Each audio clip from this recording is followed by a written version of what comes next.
Pemirsa, kebakaran hebat melanda Gedung Badan Pendapatan Daerah atau Bapenda DKI Jakarta di Gambir, Jakarta Pusat. Sumber api diduga berasal dari lantai 11 dan menyambar ke lantai lainnya.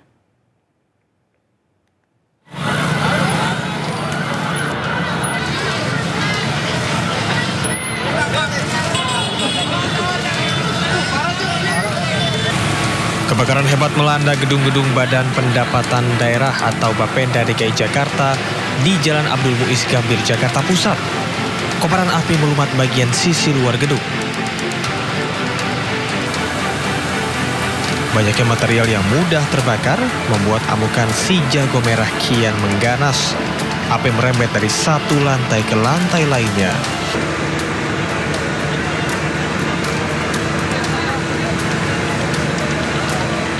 Petugas mengerahkan 40 unit pemadam kebakaran dan ratusan personil untuk memadamkan api.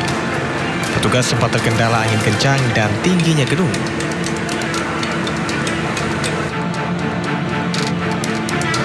Petugas mengerahkan 2 unit Bronto Skylift untuk menjangkau titik api di lantai atas gedung. Ratusan petugas keamanan dan sejumlah ambulans juga bersiaga di lokasi. Api dapat dijinakan setelah proses pemadaman berlangsung selama 4 jam. Dugaan sementara api berasal dari lantai 11 gedung yang sedang direnovasi. Kami masih akan memastikan, tadi ada yang menyampaikan berawal dari lantai 11, di mana di lantai 11 itu sedang melakukan renovasi. Namun untuk memastikan sumber api, tentunya nanti baik dari saksi-saksi dan Puslapor, Pusat Laboratorium Forensik Polri yang akan turun dan dapat menentukan sumber titik api dan penyebab api tersebut. Tidak ada korban jiwa dalam kebakaran ini, petugas masih menyelidiki penyebab pasti kebakaran. Tim Liputan iNews melaporkan. Petugas damkar mengevakuasi seorang pria dari gedung Bapenda DKI Jakarta yang terbakar. Korban langsung mendapatkan penanganan medis. Sesaat setelah api dapat dijinakan, petugas mengevakuasi seorang pria dari dalam gedung Bapenda DKI Jakarta. Korban mendapatkan penanganan medis dari petugas PMI sebelum dievakuasi ke rumah sakit. Santai, Bang.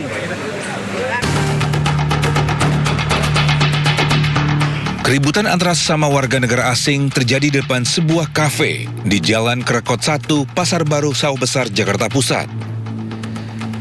Beberapa WNA sempat merelai saat keduanya terlibat aksi adu mulut hingga berujung baku hantam. Meski sempat dilarikan ke rumah sakit, namun sayang nyawa korban tak tertolong.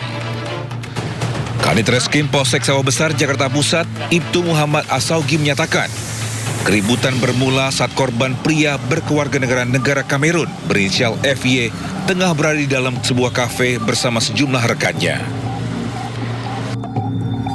Tak berselang lama datang terduga pelaku berinisial CC WNA asal Nigeria yang langsung terlibat ketegangan dengan korban hingga berlanjut pada keributan di luar kafe. Diduga keributan dipicu persoalan utang piutang, di mana terduga pelaku datang untuk menagih hutang kepada korban dengan jumlah yang cukup besar. Dari keterangan beberapa saksi, kemudian juga dari CCTV yang kita ambil, di situ kita terlihat bahwa ada keributan baku hantam baku pukul antara korban dan pelaku.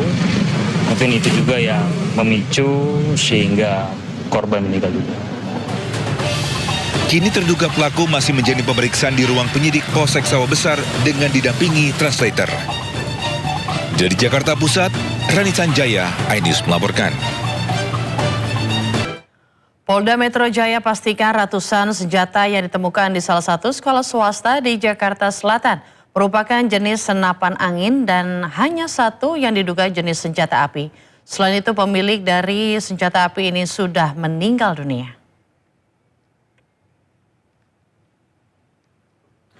Kepala Bidang Hubungan Masyarakat Polda Metro Jaya, Kombes Pol Budi Hermanto, memastikan tidak ada peredaran ratusan senjata api yang sebelumnya diberitakan di media massa maupun di media sosial. dari 996 temuan senjata di sekolah tersebut. Hanya satu pucuk yang diduga merupakan senjata api jenis French kaliber 12 mm. Sementara sisanya merupakan senapan angin hasil impor barang dari luar negeri. Adapun pemilik senjata api berinisial DS telah dinyatakan meninggal dunia. Ada 14 butir, kemudian diduga senjata api. Ini setelah didalami kepemilikan atas nama saudara DS.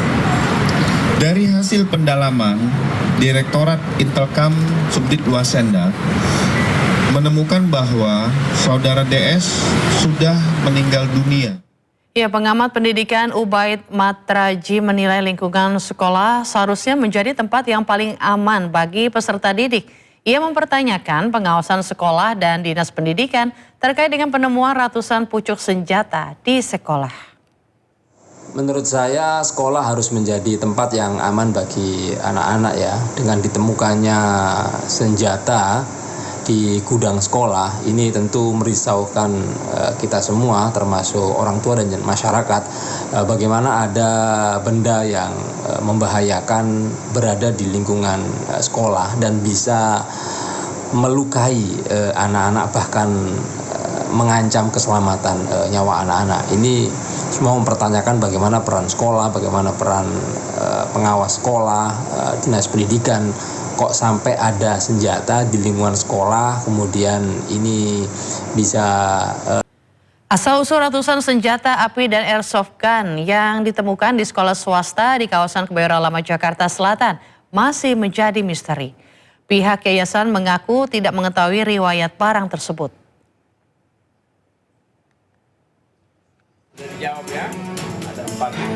Kuasa hukum Yayasan Sekolah Hermawanto menyatakan pengurus yayasan saat ini tidak mengetahui asal-usul ratusan senjata yang ditemukan.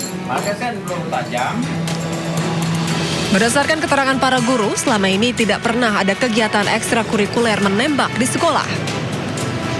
Menurutnya, pengurus baru mulai menjalankan tugas setelah mantan ketua Yayasan IWD dinonaktifkan.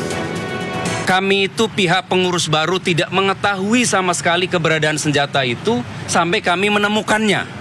Bagaimana caranya masuk, bagaimana siapa yang bertanggung jawab, kami juga tidak tahu. Karena yang mengelola itu dahulu adalah pengurus lama yang sudah kami berhentikan, sudah kami pecat. Dan sekarang pengurus baru, makanya kami tidak tahu apa-apa. Akses terhadap ruangan pun kunci dibawa oleh mereka semua. Dan sekarang karena ada beberapa yang polis lain, maka itu kewenangan kepolisian untuk membukanya.